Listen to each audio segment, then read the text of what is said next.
I want to talk about toxicity. Piggybacking on what other people have been talking about, that they've experienced cancer in Greenpoint, I think it's an issue that needs to be addressed. So, not to be the Grim Reaper, but I'd like to give some stats that are scary. On the 22 acres about to be developed by Gptlanding, the city, and 77 Commercial Street, there are 58,000 gallons of petroleum buried in underground storage tanks. After Hurricane Sandy, the flooded streets next to these lots were slicked with petrochemicals and reeked of noxious fumes after floodwaters receded.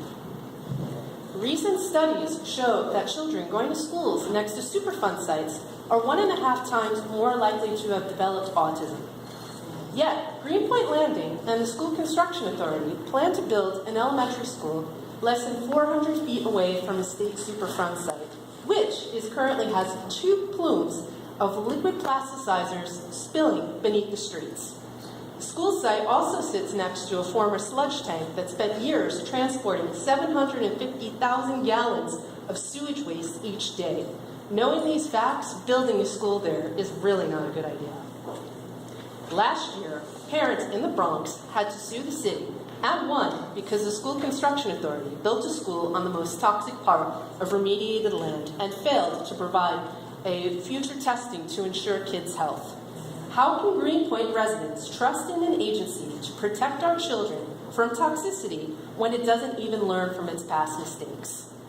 Science shows us women exposed to toxic chemical compounds made up from petroleum are at high risk for developing cancers affecting reproductive organs. Men, by the way, you don't escape. You also get testicular and prostate cancer. According to Gptlanding's construction timetables, residents will be exposed to compromised indoor air quality and vapor barriers from brownfield excavation for 3 years. This doesn't include 77 Commercial Street, Box Street Park, or other construction in the area, or the dredging of Newtown Creek, which is currently releasing VOCs into the air we breathe. Currently, I'm surrounded by 3 brownfield cleanup sites, 1 next door and 2 right down the street. Given that the DEC says my indoor air quality is compromised from these small projects, what will be my health risk once this large swath of land is dug up and I'm exposed to toxins for 3 years resulting from only 1 project? I ask myself, as a woman, will I be forced to leave my home because I want to have a baby?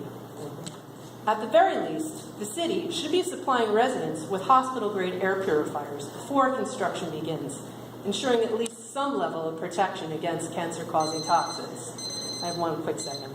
Allowing these projects to be pushed through without an accumulative health study is dangerous and shows a lack of civic responsibility. As a person who deeply cares about my neighborhood and the safety of the people residing in it, I urge decision makers to really look at the facts, weigh the consequences of doing nothing, and insist on a cumulative health study before it's too late. Thank you.